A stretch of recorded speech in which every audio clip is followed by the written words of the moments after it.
எனக்கு தொடர்ச்சியாக வாய்ப்பெடுத்துக் கொண்டிருக்கும் விஆர்எஸ் அகாடமி நீலகண்டன் அவர்களுக்கும் ஆடியன்ஸ் அனைவருக்கும் என்னுடைய வணக்கத்தை தெரிவித்துக் கொண்டு ஒரு விஷயத்தை மட்டும் சொல்லிட்டு, இந்த பார்ட்னர்ஷிப் நிறுவனத்திற்கான வருமான வரி சட்டம் மற்றும் கூட்டாண்மை சட்டம் இந்த புக்கு வந்திருக்கு. இதை இப்போ புதுசாக விட்டுருக்கேன். இதோட அடக்க விலை 130 ரூபா, போஸ்டல் சார்ஜஸ் 80 ரூபா, டோட்டலாக 210 வரும். இதில் கவர் பண்ணியிருக்கிற ஏரியா பார்த்தீங்கன்னா கூட்டாண்மை சட்டம், இன்கம் டேக்ஸ் சட்டம், அதை பற்றியும் கவர் பண்ணியிருக்கேன். இப்போ 1/4/2026 வரக்கூடிய வருமான வரி சட்டத்தையும் அமெண்ட்மெண்ட்டையும் கீழே அங்கங்கே கொடுத்துருக்கேன். ஸோ ஈவன் இப்போ 31/3/26 பழைய 1961 ஆக்ட் முடிஞ்சா கூட 1/4/2026 இந்த புக்கு இன்னும் ஒரு அடுத்த பட்ஜெட், ஐ மீன் அடுத்த இயர் மட்டும் யூஸ் பண்ணுற மாதிரி நார்மல் ப்ரொவிஷன் ப்ளஸ் 1/4/2026 என்ன ப்ரொவிஷன் வருதுங்கிறதையும் கீழே கொடுத்துருக்கேன். ஸோ இந்த புக்கை பொறுத்தளவு இன்கம் டேக்ஸ் கவர் பண்ணியிருக்கேன், பார்ட்னர்ஷிப் ஆக்ட் கவர் பண்ணியிருக்கேன். இதை 31/3/26 இப்போ நம்ம ஆடிட் பார்க்கக்கூடிய ஒரு பீரியடுக்கும் நம்ம யூஸ் பண்ணிக்கலாம். அதே மாதிரி 26/27 புதிய வருமான வரி வரக்கூடிய இதுக்கும் புதிய வருமான வரி இதுக்கும் நம்ம யூஸ் பண்ணிக்கலாம் இதை. ஸோ இந்த ஒரு முன்னுரையுடன் நான் ஸ்ட்ரெயிட்டாகவே இதுக்கு போயிடுறேன். ஆக்சுவலாக என்னன்னு பார்த்தீங்கன்னா, முதல்ல பட்ஜெட் ஹைலைட்ஸ். மாண்புமிகு நிதியமைச்சர் 1 பிப்ரவரி 2026 அன்னைக்கு இந்த பட்ஜெட்டை பாஸ் பண்ணுறாரு. அன்னைக்கு அவர் அந்த பட்ஜெட்டோடைய வார்த்தையிலே சொல்றாரு, இது ஒரு புனிதமான நாள். ஏன்னா இது பௌர்ணமி மற்றும் ஆன்மீக குருவான குரு ரவிதாஸ் அவர்களோட ஒரு பர்த்டேனா அவதார நாள். மகான்களை அவதார நாள்னு சொல்லுவோம். அந்த நாள்ல நல்ல முகூர்த்த நாள்ல பண்றேன், இது நல்ல ப்ராஸ்பரிட்டியா இருக்குங்கிறத நம்பிக்கை தெரிவித்திருக்கிறார். இது அவருடைய நம்பிக்கை. ஸோ அந்த உரையுடன் அவர் ஆரம்பிக்கிறார். நம்ம இந்த பட்ஜெட் பில்ஸ், பட்ஜெட் ஹைலைட்ஸ் பார்க்கும்போது ஒரு சின்ன ஒரு 2 நிமிஷம் என்னன்னு பார்த்தீங்கன்னா, பழைய ஃபினான்ஸ் பில் அல்லது பட்ஜெட் எப்படி வரும்னா, ஒரே ஆக்டில் 2 காலகட்டங்களில் வரும். நம்ம எப்பவுமே என்ன பண்ணுவோம்னா, ஒரு ஃபினான்ஷியல் இயர் முடிஞ்சுன்னு தான் அடுத்த வருஷம் நம்ம ஆடிட் பண்ணுவோம். உதாரணமாக பார்த்தீங்கன்னா 31/3/26 இருக்கிறத 26/27 அசஸ்மெண்ட் இயரில் நம்ம வேலை பார்ப்போம். அப்போ 25/26 ப்ரொவிஷன் ப்ராக்டிக்கலாக 26/27 அசஸ்மெண்ட் இயரில் பண்ணும்போது ரொம்ப ரெலவெண்ட்டாக இருக்கும். இது ஒன்று. ரெண்டாவது சப்ஜெக்ட் மேட்டர் பார்த்தீங்கன்னா, அந்த 26/27 ஒரு சில சேஞ்சஸ் இருக்கும். அது சைட் பை சைட் போகும். ஏன்னா நமக்கு ஜிஎஸ்டி மாதிரி மந்த்லி ரிட்டர்ன் இல்லை, அந்த இயர் முடிஞ்சோன்னு தான் நமக்கு ஐடி ரிட்டர்ன் அது இதெல்லாம் ஆரம்பிக்கும். அப்படி பண்றப்போ கிட்டத்தட்ட நம்ம சைமல்டேனியஸா அந்த பீரியட் கவர் பண்ற பீரியடும் நம்ம ப்ரொவிஷன் தெரிஞ்சிருக்கணும். அதுக்கு முந்தின வருஷமும் தெரிஞ்சிருக்கணும். அட்லீஸ்ட் அதுக்கு முந்தின வருஷம் நல்லா ஸ்ட்ராங்கா தெரிஞ்சிருக்கணும். ஏன்னா ஆடிட் எல்லாமே அப்பதான் ஸ்டார்ட் ஆகுது. இது ஒரே ஆக்ட். பட் இந்த ஃபினான்ஸ் பில்லுல சிறப்பு என்ன, சிறப்பு அல்லது காம்ப்ளிகேஷன் அல்லது சேலஞ்ச் எப்படி வேணா எடுத்துக்கலாம். இதுல பாத்தீங்கன்னா இன்கம் டேக்ஸ் ஆக்ட் 1961 கால அளவு 31/3/26 முடிவடைகிறது. ஸோ 1961 31/3/26 அதனுடைய எப்படி நம்ம வேட் முடிஞ்சோன்னா ஜிஎஸ்டி ஆரம்பிச்சதோ அந்த மாதிரி இது வேட் ஜிஎஸ்டி, அது கான்டெக்ட் டிஃப்ரெண்ட் இருந்தது. மெயினான கான்செப்ட் வேட்ல இருந்து பாரோ பண்ணி ஜிஎஸ்டி பண்ணாங்க. அந்த மாதிரி இன்கம் டேக்ஸ் ஆக்ட் 31/3/26 பழைய இன்கம் டேக்ஸ் ஆக்ட் 1961 முடிவடைகிறது. ஒன்று. அடுத்தது இன்கம் டேக்ஸ் ஆக்ட் 2025 1/4/2026 வருது ஆக்சுவலா. ஸோ அப்ப பாத்தீங்கன்னா நம்ம 25/26 ஃபினான்ஷியல் இயரை பொறுத்தளவு இனிமேல் தான் ரிட்டர்னு, ஆடிட்டு, நான் டாக்ஸ் ஆடிட்டு, டாக்ஸ் ரிட்டர்னு, ட்ரஸ்ட் எல்லாமே 25/26, அதாவது இன்கம் டேக்ஸ் ஆக்ட் 1961 கால அளவை பயணிக்க வேண்டிய ஒரு நிர்பந்தத்தில் இருக்கும். அதே நேரத்துல இன்கம் டேக்ஸ் ஆக்ட் 2025 1/4/2026 வர்றதுனால அந்த ப்ரொவிஷனும் தெரிஞ்சுக்க வேண்டிய ஒரு இதுல இருக்கும். இத்தனை நாள் ஒரே ஆக்ட்ல 2 பீரியட் டிராவல் பண்ணணும். உதாரணத்துக்கு 1961 இன்கம் டேக்ஸ் ஆக்ட் இருந்ததுன்னா 31/3/25 மட்டும் அதோட கால அளவு இருக்கு. 31/3/25 சேஞ்சஸ் 1961, 31/3/26 1961 சேஞ்சஸ் போன டைம் பார்த்துட்டு இருந்திருப்போம். இப்போ நம்ம என்ன பார்க்க போறோம், 31/3/26 பழைய இன்கம் டேக்ஸ் ஆக்ட் அல்லது இன்கம் டேக்ஸ் ரிப்பீல் பண்ணக்கூடிய 2025 ஆக்ட், 2 ஆக்டோட விஷயங்களை இந்த ஃபினான்ஸ் பில் எப்படி பாதிக்குங்கிறத நம்ம தெரிஞ்சுக்கணும். ஏன்னா இதில் இருக்கிற ஒரு சில சேஞ்சஸ் பார்த்தீங்கன்னா ஒரு இன்கம் டேக்ஸ் ஆக்ட் 1961 பாதிக்குது, ஒரு சிலது வந்து ரெண்டு ஆக்டையும் பாதிக்குது. அப்போ இந்த ஃபினான்ஸ் பில் ஆரம்பிக்கிறதுக்கு முன்னால ஒவ்வொரு சப்ஜெக்ட் மேட்டர் நம்ம விசாரம் பண்றப்பவுமே அந்த இன்கம் டேக்ஸ் ஆக்ட் 2025 எந்த அளவுக்கு பாதிக்குது, ஐ மீன் 1/4/2026 இருந்து வரக்கூடிய, அதே மாதிரி இன்கம் டேக்ஸ் ஆக்ட் 1961 31/3/2026 எப்படி பாதிக்குது. ஸோ இந்த ரெண்டையும் நம்ம தெரிஞ்சுக்க வேண்டிய மிக மிக அவசியமாக இருக்கிறது. அது மட்டும் இல்லாமல் இப்ப ஏற்கனவே இன்கம் டேக்ஸ் ஆக்ட் 1961க்கு ரூல்ஸ் இருக்கு, இன்கம் டேக்ஸ் ஆக்ட் 2025க்கு இன்னும் ரூல் வரல. இதை பத்தி மாண்புமிகு நிதியமைச்சர் சொல்லும்போது IT rules stated it is stated that simplified IT rule கொண்டு வருவோம், இட் வில் பி நோட்டிஃபைட் ஷார்ட்லின்னு சொல்லியிருக்காங்க. ஸோ இன்னைக்கு இருக்க தேதியில income tax act 2025 blueprint இருக்கு. நமக்கு அதை முறைப்படுத்த அல்லது அதை செயல்படுத்துறதுக்கு உண்டான ஐடி ரூல் 2026 இருந்து வரக்கூடியது இல்லை. பட் அது காலம் இருந்தால் கூட இந்த டிடிஎஸ் ரிட்டர்ன் அதெல்லாம் கால அளவு இருக்கு. ஸோ ஷார்ட்லி கொண்டு வருவோன்னு சொல்றாங்க. நம்ம ரீடிசைன் பண்ணி அது எல்லாரும் எளிதாக அண்டர்ஸ்டாண்ட் பண்ற அளவுக்கு நாங்க இன்கம் டேக்ஸ் ரூல்ஸை கொண்டு வரோம்னு சொல்றாங்க. அப்போ நம்ம இந்த பவர் பாயிண்டோட முடிவுல ரெண்டு விஷயம் தெரிஞ்சுக்கணும். இந்த ஃபினான்ஸ் பில் 31/3/2026 கூட இருக்கக்கூடிய வருமான வரி சட்டம் 1961 என்ன ப்ரொவிஷன் மாத்திருக்காங்க, அதே மாதிரி 1/4/2026 இருந்து புதிய அவதாரம் எடுக்கக்கூடிய இன்கம் டேக்ஸ் ஆக்ட் 2025 எந்த மாதிரி பாதிக்குது, இல்ல ரெண்டையும் பாதிக்குதா ஒன்ன மட்டும் பாதிக்குதா என்பதை பத்தி நம்ம ஒவ்வொரு ஸ்லைட்லயும் ஃபைனல்ல பார்ப்போம். எந்த டேட்ல இருந்து அப்ளிகபிள்ங்கிறத நம்ம பார்ப்போம். நெக்ஸ்ட் இதுதான் வந்து இது ஒரு முன்னுரை. ஃபர்ஸ்ட் சேஞ்சா இதெல்லாம் மைனர் சேஞ்சஸ் தான், இதுல கொஞ்சம் விரைவா போறேன். சில இடங்களில் நமக்கு நடைமுறையாக நிறைய அப்ளிகபிலிட்டி இருக்கிற ப்ரொவிஷன்களை கொஞ்சம் நிதானமாகவும், நிறைய அப்ளிகபிலிட்டி கம்மியா இருக்கக்கூடிய ப்ரொவிஷன்களை கொஞ்சம் வேகமாகவும் நான் போயிடுறேன்.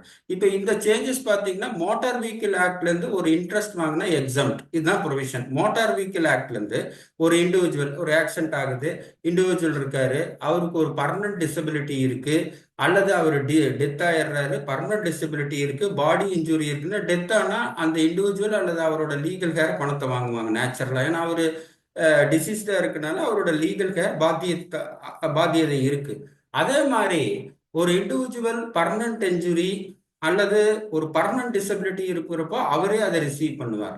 சிம்பிளான கருத்து, மோட்டார் வெஹிக்கிள் ஆக்ட் 1988 இருந்து ஒரு இன்ஜுரிக்காக வாங்கக்கூடிய காம்பன்சேஷன் எக்ஸம்டட், காம்பன்சேஷனுக்கு உண்டான இன்ட்ரெஸ்டும் எக்ஸம்டட் அப்படின்னு இப்போ 1/4/2026 இருந்து கொண்டு வந்திருக்காங்க. இது முதல் சான்றிதழ். இது நம்ம டீல் பண்ணக்கூடிய டிரான்சாக்ஷன்னாலும் ஒரு நம்ம அதிகமா டீல் பண்ணக்கூடியது இல்லை, இது rare. Simple, interest on compensation received under the motor vehicle act 1988 received by individual or his legal heir exempt from the income tax and TDS also.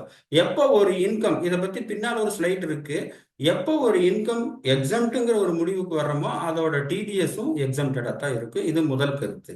ரெண்டாவது கருத்து பாத்தீங்கன்னா no deduction for interest expenditure incurred for earning dividend income or income from mutual fund unit.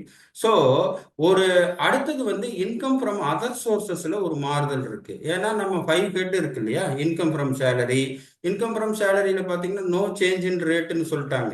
ஏன்னா change வந்து 31/3/26 இருக்கிற அதே rate 26/27 tax year or financial இயருக்கு, financial இயருங்கிறத விட புது நாமகரணம் டாக்ஸ் இயருக்கு கண்டினியூ ஆகுது. ஸோ இன்கம் ஃப்ரம் சேலரியில் இல்லை, அடுத்தது இன்கம் ஃப்ரம் அதர் சோர்சஸ்ல டிவிடெண்ட் இன்கத்துல. ஸோ அடுத்த இதுல செகண்ட் பாயிண்ட் பார்த்தீங்கன்னா இன்கம் ஃப்ரம் அதர் சோர்சஸ்ல dividend income and income from mutual fund unit பெரும்பாலும் நம்ம இன்கம் ஃப்ரம் அதர் சோர்சஸ்ல டாக்ஸ் ஆகும். எஸ், ஆமா சார். அதுல என்ன வந்திருக்குன்னா அந்த income from earning dividend income, income from mutual ஃபண்ட்ல ஏதாவது அதை ஏர்ன் பண்றதுக்கு உண்டான டிவிடெண்ட் இன்கம் ஏர்ன் பண்றதுக்கு உண்டானவோ, மியூச்சுவல் ஃபண்ட் ஏர்ன் பண்றதுக்கு உண்டான இன்ட்ரெஸ்ட், அதாவது ஏதோ கடன் வாங்கி பண்ணியிருந்தா அதுக்கு உண்டான இன்ட்ரெஸ்ட் காஸ்ட் இருந்தா அதை அலோவ் பண்ணிக்கலாங்கிறது ஏற்கனவே உள்ள ப்ரொவிஷன். அதுவும் இப்போ 100 ரூபா டிவிடெண்ட் இருக்கு, இன்கம் இருக்கு, இன்ட்ரெஸ்ட் வந்து ஒரு 50 ரூபா பே பண்ணியிருக்காருன்னா அந்த இன்கத்துல 20% தான் எக்ஸ்பென்சஸ் அலோவ் பண்ணுவாங்க. ஏன்னா இன்ட்ரெஸ்ட் வந்து நீங்க 50 ரூபா பே பண்ணிருக்கலாம், பட் அந்த 100 ரூபால 20% என்ன 20 ரூபா தான் இருக்கு. 50 ரூபா பண்ணாலும் 20 ரூபா தான் பண்ணுவாங்க. எப்படி நமக்கு ஏடிசியில எவ்வளவு பண்ணாலும் 1,50,000 அந்த மாதிரி இருந்தது. இப்ப என்ன பண்ணிட்டாங்கன்னா அதுல டிடக்ஷனே கிடையாது. டிவிடெண்ட் இன்கம் எந்த டிடக்ஷனும் இல்லை. இப்போ உதாரணத்துக்கு இதே பார்க்கும்போது நமக்கு உதாரணத்துக்கு இன்கம் ஃப்ரம் ஹவுஸ் ப்ராப்பர்ட்டியில 30% டிடக்ஷன் இருக்கு. அதே மாதிரி இந்த டிவிடெண்ட்டுக்கு வந்து 20% ஸ்டாண்டர்ட் டிடக்ஷன் மாதிரி கொடுத்துருந்தாங்க. இப்ப expenses incurred relating to the interest. So அந்த 20% இப்போ இல்லைன்னு சொல்லிட்டாங்க. அப்போ உதாரணமா டிவிடெண்ட் இன்கம் 100 ரூபாய் இருந்ததுன்னா அதுல ஏதாவது நெசசிட்டி எக்ஸ்பெண்டிச்சர் இருந்ததுன்னா அந்த எக்ஸ்பெண்டிச்சர் வந்து ஒரு 20 ரூபா 20 ரூபா அளவுக்கு நமக்கு எக்ஸ்பெண்டிச்சர் டிடெக்ட் பண்ணக்கூடிய ஒரு பொசிஷன் வந்து இப்ப 100 ரூபாய் இன்கம் அப்படியே ஃபுல்லா டேக்ஸ் ஆகும். அந்த 20% கூட அலோவ் பண்ண மாட்டோம்னு சொல்லி 1/4/2026 இருந்து வந்திருக்கு. இது ஒரு ப்ரொவிஷன். அடுத்த பாத்தீங்கன்னா no interest on no TDS on cooperative bank carry on business of banking வந்து நோ டிடிஎஸ் இன்ட்ரெஸ்ட் இன்கத்துக்கு டிடிஎஸ் இல்லைன்னு சொல்லி வந்திருக்கு. இதை நம்மளை பெருசும் பாதிக்காது. அப்புறம் டிசபிலிட்டி பென்ஷன் வந்து எக்ஸன் பண்றேன்னு சொல்றாங்க. ஸோ இந்த 3 ஸ்லைட்ல ஒன்று மோட்டார் வெஹிக்கிள் ஆக்ட் 1918 பிரகாரம் காம்பன்சேஷன் வாங்கக்கூடிய இன்ட்ரெஸ்ட் இன்கம் எக்ஸம், ரெண்டாவது வந்து டிவிடெண்ட் இன்கத்துல நம்ம வாங்கக்கூடிய அந்த 20% டிடக்ஷன், அதாவது ஏதோ 31/3/26 மட்டும் 20% expenses R allowed if it is really incurred relating to the interest, அதுவும் இப்போ அலோவ் பண்ண மாட்டேன்னு சொல்லிட்டாங்க. அதே மாதிரி நோ டிடிஎஸ் டிசபிலிட்டி பென்ஷன் இதெல்லாம் வந்து ரேரா இருக்கிறதுனால இதை வந்து ஒரு எந்த அளவுக்கு நம்ம டிஸ்கஸ் பண்ணோமோ அந்த அளவுக்கு டிஸ்கஸ் பண்ணிட்டு அடுத்த பாயிண்ட்டுக்கு நான் மூவ் ஆகிறேன். அடுத்த பாயிண்ட் பார்த்தீங்கன்னா எம்ப்ளாயி கான்ட்ரிபியூஷன், எம்ப்ளாயர் கான்ட்ரிபியூஷன். ஒரு பிஎஃப் ஆக்ட்லயும் சரி இஎஸ்ஐ ஆக்ட்லயும் சரி ரெண்டு விஷயங்கள் இருக்கு. ஆக்சுவலா என்னன்னு பாத்தீங்கன்னா பிஎஃப் இஎஸ்ஐல ஒன்னு எம்ப்ளாயர் கான்ட்ரிபியூஷன் இருக்கும், இன்னொன்னு எம்ப்ளாயி கான்ட்ரிபியூஷன் இருக்கும். பிஎஃப்லயும் சரி இஎஸ்ஐலயும் சரி அதுல மேனேஜ்மெண்ட் வந்து ஒரு கான்ட்ரிபியூஷனும் அந்த ரெஸ்பெக்டிவ் எம்ப்ளாயி சேலரியிலேருந்து ஒரு போர்ஷனும் பிடிப்பாங்க.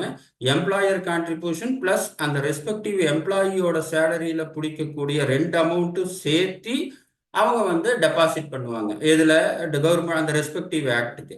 இப்போ 1961லயும் சரி எப்படி இருந்தது, எக்ஸிஸ்டிங் சிச்சுவேஷன் எப்படி இருந்தது. ஸோ இந்த ஸ்லைடு வந்து டீல் பண்ணக்கூடிய சப்ஜெக்ட் வந்து எம்ப்ளாயி கான்ட்ரிபியூஷன். எம்ப்ளாயர் கான்ட்ரிபியூஷன் பார்த்தீங்கன்னா எம்ப்ளாயர் கான்ட்ரிபியூஷன் கொஞ்சம் எம்ப்ளாயர் கான்ட்ரிபியூஷனும் சரி எம்ப்ளாயி கான்ட்ரிபியூஷனும் சரி ஒரு மாசத்தோடது. உதாரணத்துக்கு இப்போ பிப்ரவரி மாசம் நடந்துட்டு இருக்குன்னு வைங்க. இந்த பிப்ரவரி மாசத்தோட எம்ப்ளாயி கான்ட்ரிபியூஷனும் சரி எம்ப்ளாயர் கான்ட்ரிபியூஷனும் சரி மார்ச் 15ஆம் தேதிக்குள்ள நம்ம பே பண்ணணும். ஸோ இதுல என்ன இன்கம் டேக்ஸ் ஸ்டாண்டுன்னா இஎஃப்இஎஸ்ஐ ஆக்டுக்குள்ள பிப்ரவரியோடது எம்ப்ளாயரா இருந்தாலும் சரி எம்ப்ளாயியா இருந்தாலும் சரி அடுத்த மாசம் 15ஆம் தேதிக்குள்ள கட்டணுங்கிறது அந்த பிஎஃப் இஎஸ்ஐ ஆக்டோட ஒரு சாரம். பட் இன்கம் டேக்ஸ் ஆக்ட் என்ன சொல்லுதுன்னா நீ employer contribution to PF or employer contribution to ESI நீ வந்து 15ஆம் தேதி கட்டாம 16ஆம் தேதி முன்ன பின்ன கட்டியிருந்தா கூட இன்கம் டேக்ஸ் கண்ணோட்டத்துல அடுத்த வருஷம் டியூ டேட் ஆஃப் ஃபைலிங் ரிட்டர்னுக்குள்ள நீ கட்டினா அந்த எக்ஸ்பெண்டிச்சர் அலவுட்னு எம்ப்ளாயர் கான்ட்ரிபியூஷன் ஐ மீன் மேனேஜ்மெண்ட் கான்ட்ரிபியூஷனை பொறுத்தளவு சொல்லிருச்சு. ஆனா எம்ப்ளாயி கான்ட்ரிபியூஷனை வந்து என்ன சொல்லுதுன்னா நீங்க அவங்களுக்கு கொடுத்த சம்பளத்துல அவங்க சேலரியில இருந்தானே பிடிச்சி அவங்க போர்ஷனை அந்த பிஎஃப் இஎஸ்ஐ கட்டுறீங்க.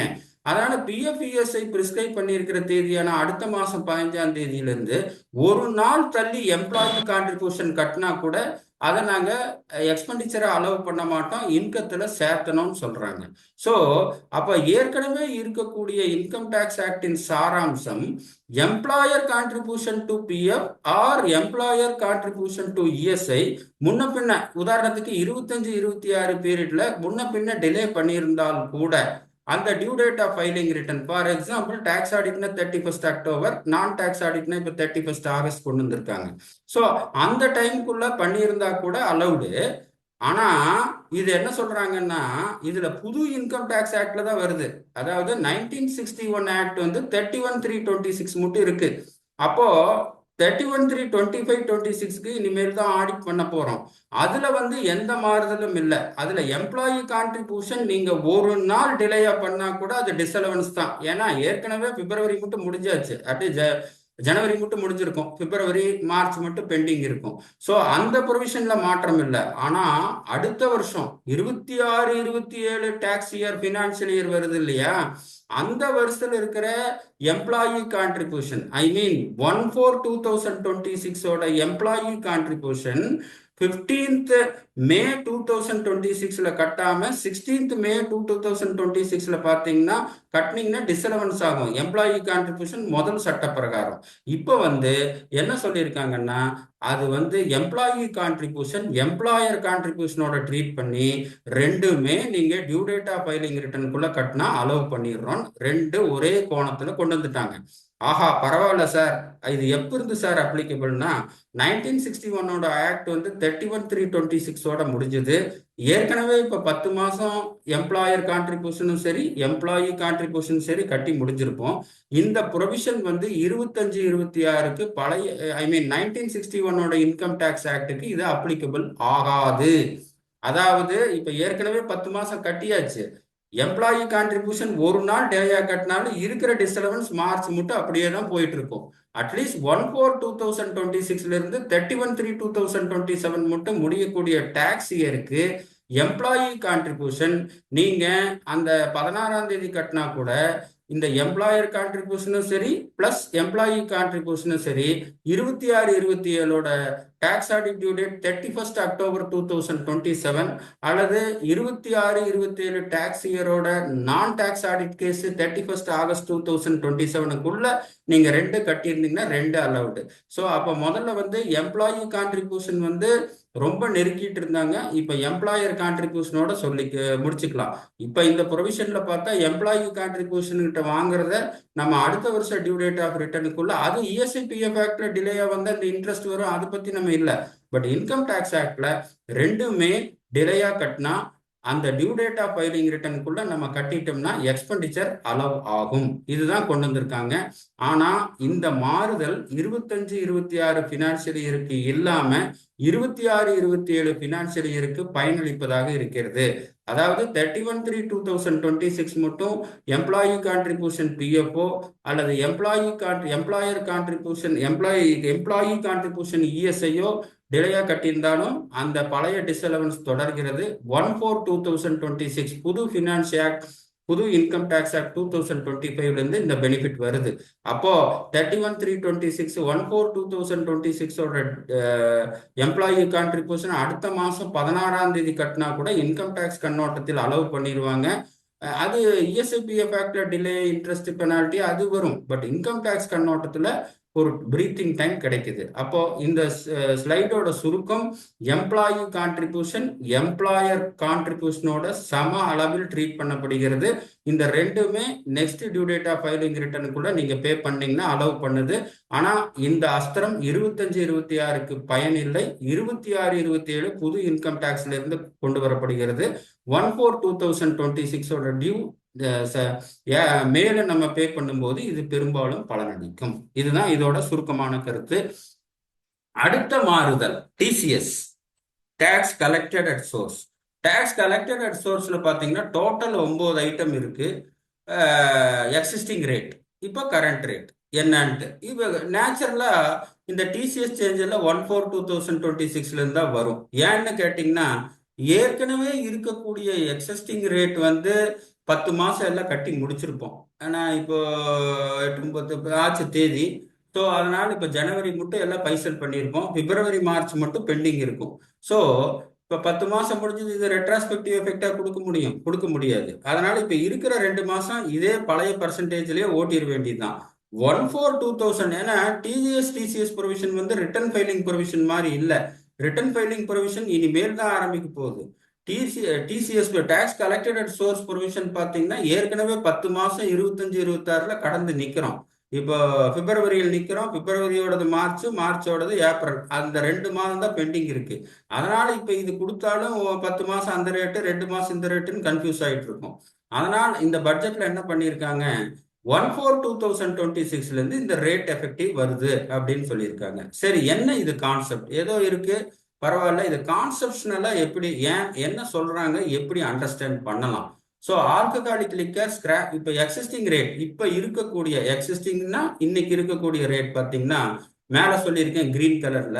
Alcoholic liquor scrap mineral motor வாக்கல் 1%, 4 ஐட்டத்துக்கு 1%, sale of timber, parking lot, toll plaza 2 ஐட்டத்துக்கு 2%. பார்க்கிங் லாட் டூல் பிளாசா ஒரே இதுல தான் பக்கெட்ல தான் வரும். டென் டு லீவ்ஸ் வந்து 1 ஐட்டம், எல்ஆர்எஸ் வந்து 1 item, Overseas tour package 1 item. டோட்டலா வந்து இன்னைக்கு இருக்கிற சட்டத்துல 9 ஐட்டம் கொடுத்துருக்காங்க. 9 ஐட்டத்துக்கு இந்த பர்சன்டேஜ் கொடுத்துருக்காங்க ஆக்சுவலா. இப்ப என்ன மாறுதல் ஆகிறது அப்படின்னு பாத்தீங்கன்னா, இதுல எல்லாமே 2% கொண்டு வந்துட்டாங்க. எல்ஆர்எஸ் வந்து for education and medical purpose தவிர மீதி இருக்கிறதுக்கு 20%, மோட்டார் வெஹிக்கிள் டிஸ்டர்ப் பண்ணல. மீதி இருக்கிறது எல்லாமே 2% டிசிஎஸ் ரேட் கொண்டு வந்திருக்காங்க. எப்ப இருந்துன்னா 1/4/2026. அட்லீஸ்ட் எல்ஆர்எஸ் மோட்டார் வெஹிக்கிள் வந்து அது விற்கிறவங்க அது ரொம்ப ரேர் இண்டஸ்ட்ரி. எல்ஆர்எஸ் பார்த்தீங்கன்னா லிபரலைஸ் ரெமிட்டன்ஸ் ஸ்கீம் பெரும்பாலும் நம்ம பண்றது இல்லை. பேங்கரே அவங்க சாஃப்ட்வேர்ல இன்பில்ட் பண்ணிக்கிறாங்க, அவங்களே பிடிச்சிக்கிறாங்க. முடிச்சா அது 26 இயர்ஸ்ல வந்திருக்கா நம்ம கிளைம் பண்றாங்கிற அளவுக்கு தான் ரோலு. பட் இந்த புடிச்சு கட்டுறது டிசிஎஸ் பண்றதெல்லாம் மீதி இருக்கிற ப்ராடக்ட் தான். இது மேல சொல்லியிருக்கிற ப்ரப்போஸ் ரேட் 1/4/2026 2% இருந்தா கூட நம்ம அதிகமா டீல் பண்றது பாத்தீங்கன்னா ஸ்கிராப்ல டீல் பண்ணுவோம். அடுத்தது ஸ்பெசிபிக் இண்டஸ்ட்ரின்னு எடுத்தா Overseas tour package, LRS for education medical, LRS others எல்லாம் வந்து அவங்க பேங்கரே அந்த சாஃப்ட்வேர்ல பாத்துக்குவாங்க. நம்ம 26 இயர்ஸ்ல அவங்க பிடிச்சது கரெக்டா ரிஃப்ளெக்ட் ஆயிருக்கான்னு பாக்குறதோட தான் நம்ம ரோல். பட் இந்த டிசிஎஸ் ப்ரொவிஷன்ல 2 ப்ரொவிஷன் தான் நம்ம அதிகமாக டீல் பண்ணுறோம். ஒன்று ஸ்கிராப்பு, மேனுஃபேக்சரிங் இண்டஸ்ட்ரியாக இருந்தால் ஸ்கிராப் இருக்கும், அல்லது ஓவர்சீஸ் டூர் பேக்கேஜ் ஸ்பெசிபிக் இண்டஸ்ட்ரியாக இருந்தால் ஓவர்சீஸ் டூர் பேக்கேஜ் இண்டஸ்ட்ரி இருக்கும். இந்த ரெண்டுமே 2% கொண்டு வந்திருக்காங்க. ஸோ ரேட் ரேஷனைசேஷன்னா முதல்ல பார்த்தீங்கன்னா அடுத்த ஸ்லைட்ல சொல்றேன். ரேட் வந்து ரொம்ப கன்ஃபியூசிங்கா இருக்கு, அதனால ரேஷனலைஸ் பண்றோங்கிறாங்க. அது பார்த்தா 1%, இது பார்த்தா 2%. இப்போ நமக்கு டிசிஎஸ்னாவே டாக்ஸ் கலெக்டட் அட் சோர்ஸ்னாவே நமக்கு ஒரே 1/4/2026 இருந்து ஞாபகம் வரக்கூடிய ஒரே ஒரு விஷயம் 2% மட்டும்தான். அப்போஸ் 20% எல்ஆர்எஸ்க்கு இருக்கு, அது நம்ம டொமைன்ல கிடையாது. அதே மாதிரி மோட்டார் வெஹிக்கிள் 1% இருக்கு, அது அப்படியே ஸ்டே ஆகுது, பட் அது ஸ்பெசிபிக் இண்டஸ்ட்ரிக்கு தான் வரும். ஸோ இப்போ அடுத்த ஸ்லைட்ல பாத்தீங்கன்னா அந்த யூனிஃபார்ம் டிசிஎஸ் ரேட்டோட விசாரம் தான். இதுல பாத்தீங்கன்னா சேல் ஆஃப் ஸ்கிராப் இப்போ இந்த ரேட் மாறுதல்னால நமக்கு பாதகமா இருக்கா சாதகமா இருக்கான்னு பாத்தீங்கன்னா, சேல் ஆஃப் ஸ்கிராப் கண்ணோட்டத்துல பார்க்கும்போது 1/4/2026 இருந்து 1%ல இருந்து 2% உயர்த்துறாங்க. ஏன்னா 2% ரேஷனலைஸ் பண்ணும்போது ஏற்கனவே இருக்கக்கூடிய சேல் ஆஃப் ஸ்கிராப் வந்து 1% டிசிஎஸ் பிடிச்சிருந்தா 2% பிடிக்கணும். ஐ திங்க் 1/4/2026 இருந்து பில் பண்றதுக்கு எல்லாத்துக்குமே 2% டிசிஎஸ் அப்ளிகபிள், 1% இல்லை. பட் ஸ்கிராப்போட கண்ணோட்டத்திலிருந்து பார்க்கும்போது நம்ம ஹையர் டிடிஎஸ் இருக்கு. ஆனா கீழே சொல்லியிருக்கிற overseas tour program package industry, அதாவது அந்த பேக்கேஜ் இல்லை, பேக்கேஜ் அந்த டிராவல் இண்டஸ்ட்ரி, அந்த டிராவல் இண்டஸ்ட்ரியோட கண்ணோட்டத்தோட பார்க்கும்போது 10 லேக் மட்டும் ஆல்ரெடி 5% இருந்தது. எக்ஸீடிங் 10 லேக் வந்து 20% இருந்தது. இப்போ 2% ப்ரப்போஸ் பண்ணியிருக்காங்க. கீழே இருக்கிற எல்ஆர்எஸ் வந்து தகவலுக்காக தான் கொடுத்துட்டு அது நம்ம கண்ட்ரோல்ல இல்லை, அது அவங்க பேங்கர் பார்த்துக்குவாங்க, நம்ம ஒன்றும் பண்ண வேண்டியது இல்லை. ஸோ டிசிஎஸ் வந்து ஃபர்ஸ்ட் பாயிண்ட் வந்து டிசிஎஸ் மாற்றி அமைக்கப்படுகிறது. அதுக்கு அவங்க மெமோரண்டம் எக்ஸ்பிளைனிங் பில்ல காரணம் என்ன சொல்றாங்கன்னா, அது இது மல்டிபிள் ரேட்டு, மல்டிபிள் காம்ப்ளெக்சிட்டி இருக்கு, அதனால இதை ரேஷனலைஸ் பண்றோம், சிம்பிளிஃபைஸ் பண்றோம், மாற்றி அமைக்கிறோம்னு சொல்றாங்க. 2% ரைட், அவங்க மாற்றி அமைச்சிட்டாங்க.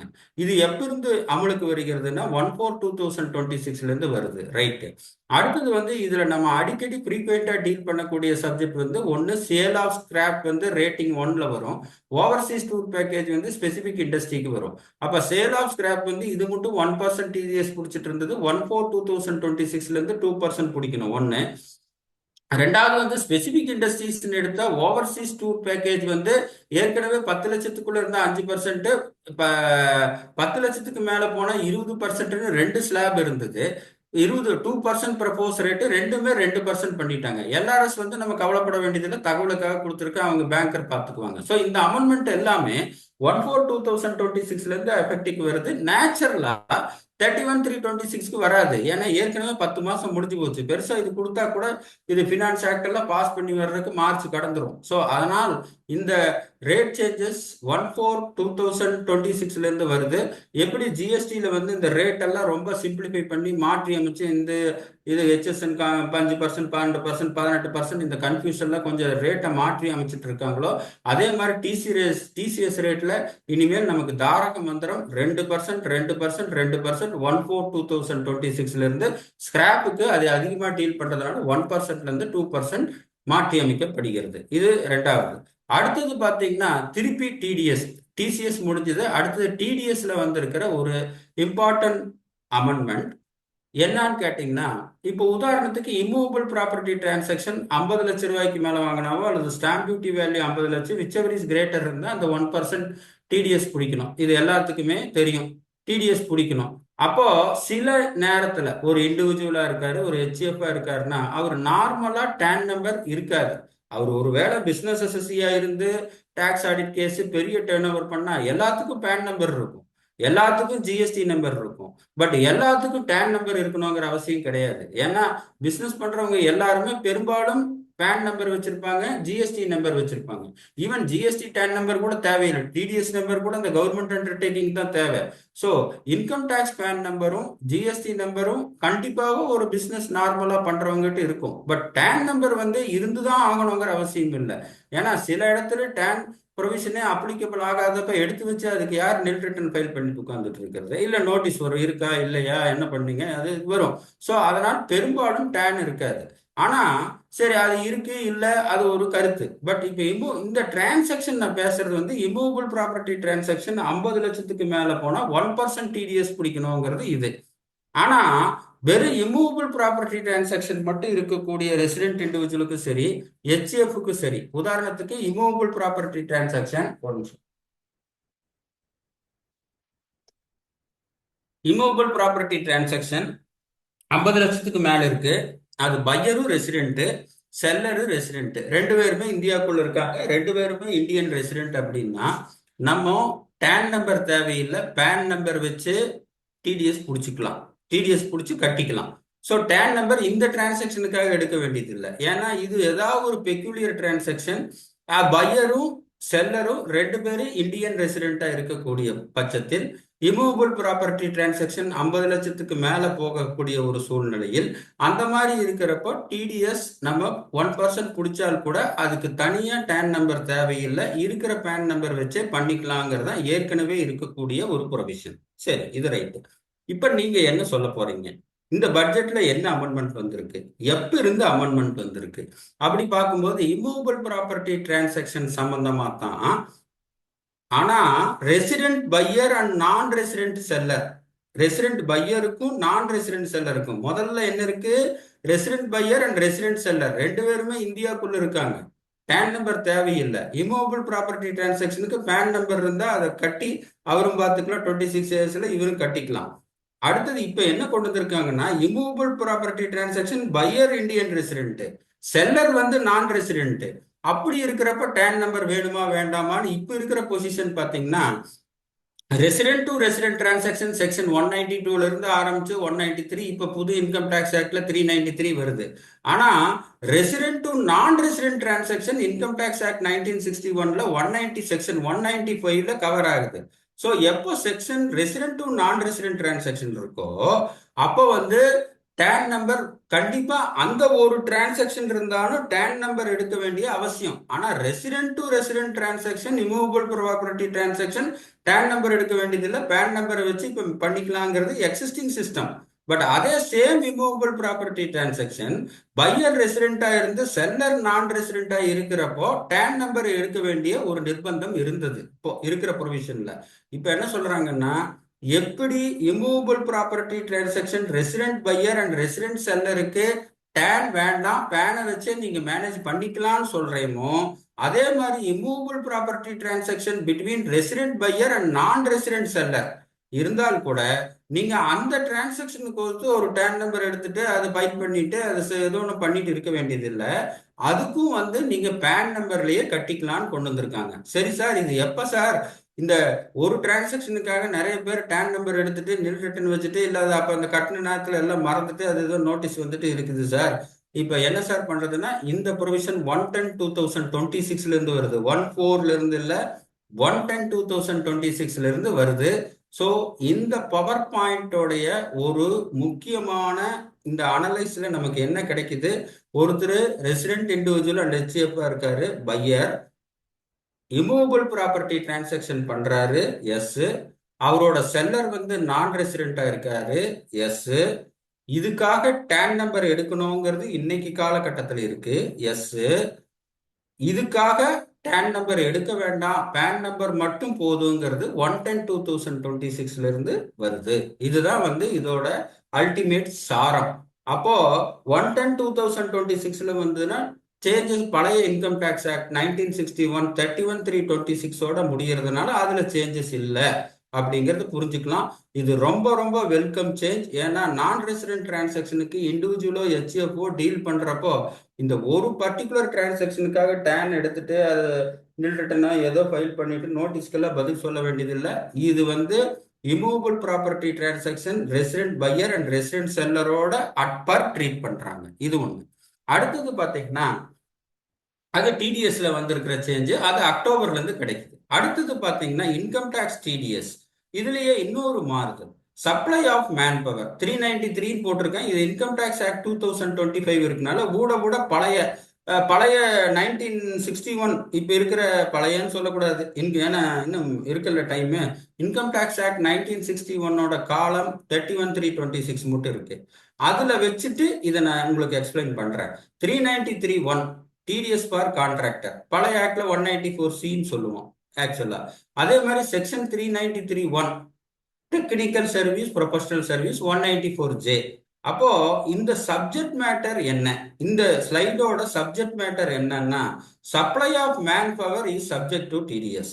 சப்ளை ஆஃப் மேன் பவர் கண்டிப்பாக டிடிஎஸ் பிடிக்க வேண்டும். இது முதல் ஸ்டேட்மெண்ட். ஆனா 393(1) கான்ட்ராக்டருங்கிற ஒரு டைமென்ஷன்ல பிடிக்கணுமா, அல்லது ப்ரொஃபஷனல் அண்ட் டெக்னிக்கல் சர்வீஸுங்கிற டைமென்ஷன்ல பிடிக்கணுமா, இல்ல பழைய இன்கம் டேக்ஸ் ஆக்டோட இன்கம் டேக்ஸ் ஆக்ட் 1961 ஒரு பார்வையில 194(c)ல பிடிக்கணுமா, அல்லது 194(j)ல பிடிக்கணுமா, அல்லது இன்கம் டேக்ஸ் ஆக்ட் 2025 பார்வையில் 393(1) serial number 6, 393 subsection 1 serial number 6 clause 3 இதுல பிடிக்கணுமா.